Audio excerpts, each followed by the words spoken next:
Myself once more again. I am Nupur Kohli, or as I am called in the hospital, Dr. Kohli.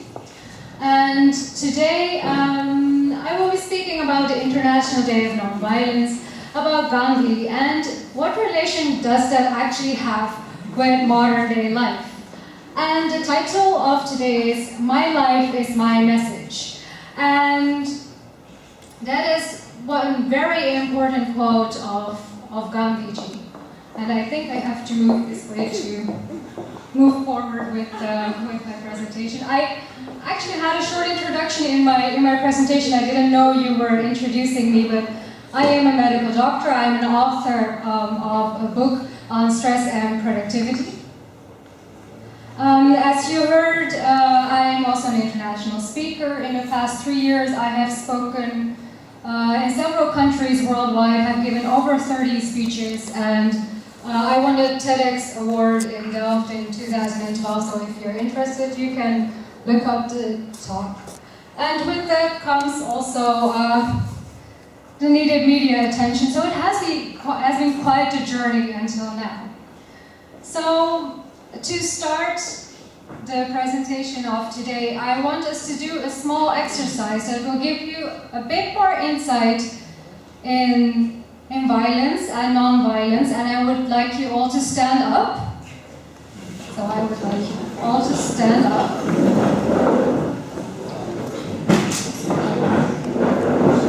Did everyone manage to stand up? So I want you to put one hand like this. And also put your other hand up like this. And keep standing like that for a while and look around you. How is everyone standing like that? And you can put your hands down and you can now sit. So if you think about how you stood there with your hands up, what kind of a posture is that? In what kind of situation would you put your hands up like this, and how did it feel? Can we go to the next slide? I don't know if you remember this picture. In March this year, this picture went viral on social media. This is a child from Syria. She is 4 years old.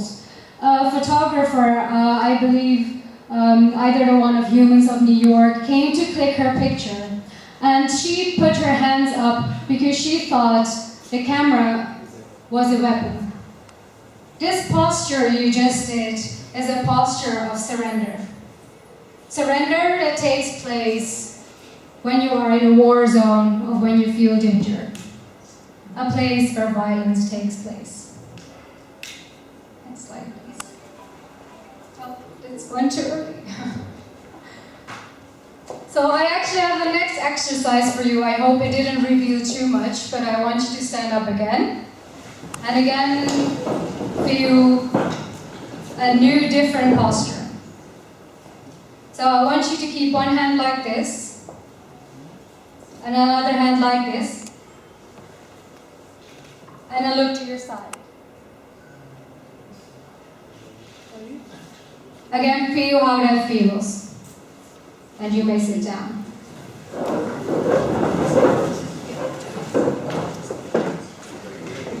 So, we think that non-violence only has something to do with war zones and everything you hear about Gandhi and Iraq, Syria, Vietnam, whatever has happened. But this what you see here, and this is domestic violence, is a part of non-violence as well, and that is something we don't really realize that is happening. The posture you just did is a posture of defense. What do you do if someone comes up to you and attacks you?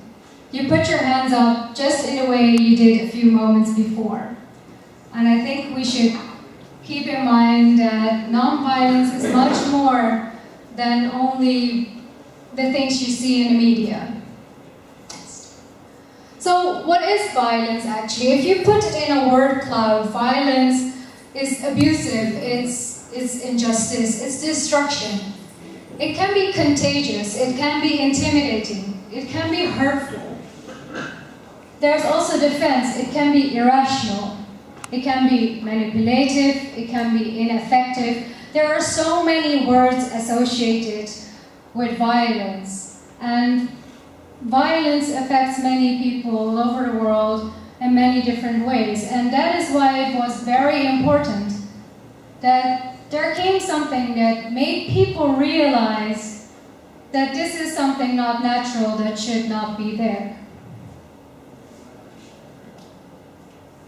So for that, we had a person, many years ago, Mahatma Gandhi, and he said, non-violence is a weapon of the strong.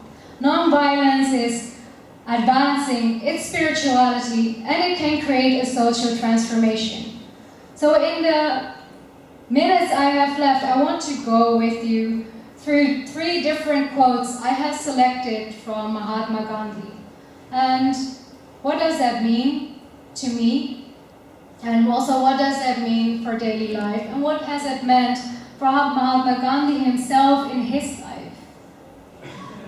The first quote I have selected is, "The weak can never forgive. Forgiveness is the attribute of the strong."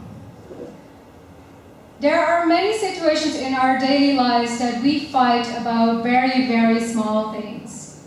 Either it is someone who is taking our parking spot, or it is, if we have another example on the road, someone who is bothering you, driving too close to your car. When it's in your classroom, it's that one student who is not nice to you. There are many situations that we think, I can never, ever forgive that person. And I believe we should realize that forgiveness is actually something very strong. And how did that play a role in the life of Mahatma Gandhi? Gandhiji has been in prison for many years.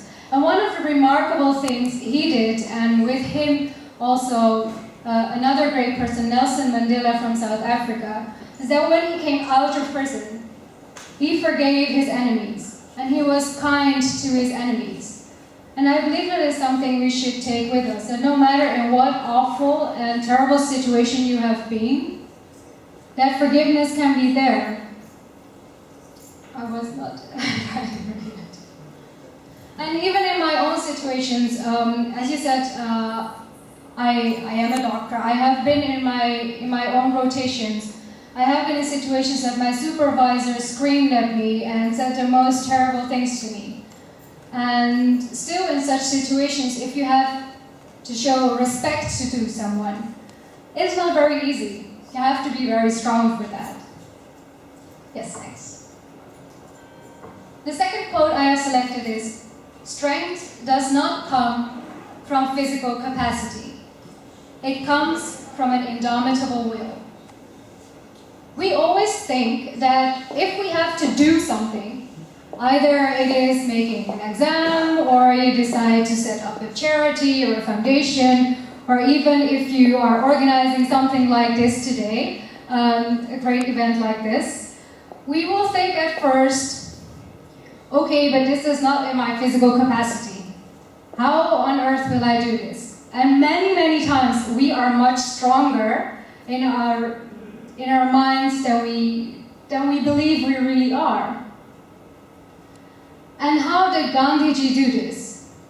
He created a change in a whole nation only with his will. Nobody could have believed that with non-violence he could get so many people together who would be with him, who would lead the country to freedom. And even he had many people who were against him that even joined him because of so much admiration for his will. And I think that is also something great we have to keep in mind. The third quote I selected is, "In a gentle way, you can shape the world." It might seem that it is similar to the second quote, but it is not like that. Sometimes there are people who think if they want to achieve something in life, you have to cheat, you have to lie. You cannot do that with kindness, you cannot do that only with being a good person. If you want to do something in life, you have to have friends who have money, who have power, and that is it. And for me, this quote means that even with kindness, with being just a person who you are, you can also gently shake the world. And Mahatma Gandhi did this in his own way as well. Not everyone agreed with what he said, but he always stayed himself and believed that in a gentle way, he could also shake the world. And that is certainly what he has done. I have a small anecdote left for the end, but before that, now you have listened to these 3 quotes. I want you to just take one moment and think of what message you could take from the words you heard today. I will give you a few seconds, and then I will end with an anecdote.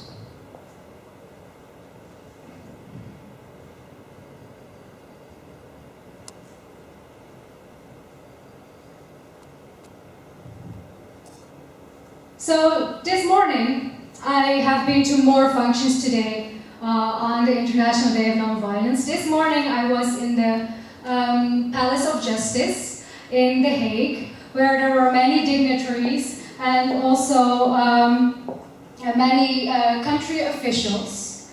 And I spoke this morning with the former Prime Minister of Slovenia, and he and together with the ambassador of South Africa, they both had a great message. And what they told us in their speech was, if you take one stick, it's very easy to just break one stick.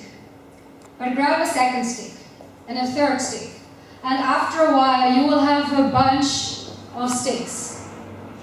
It is very difficult to break a bunch of sticks. So, non-violence to me, to conclude, is unity.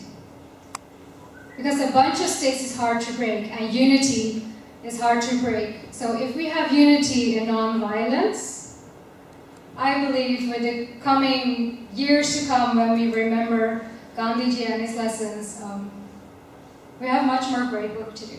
And that's my message for today.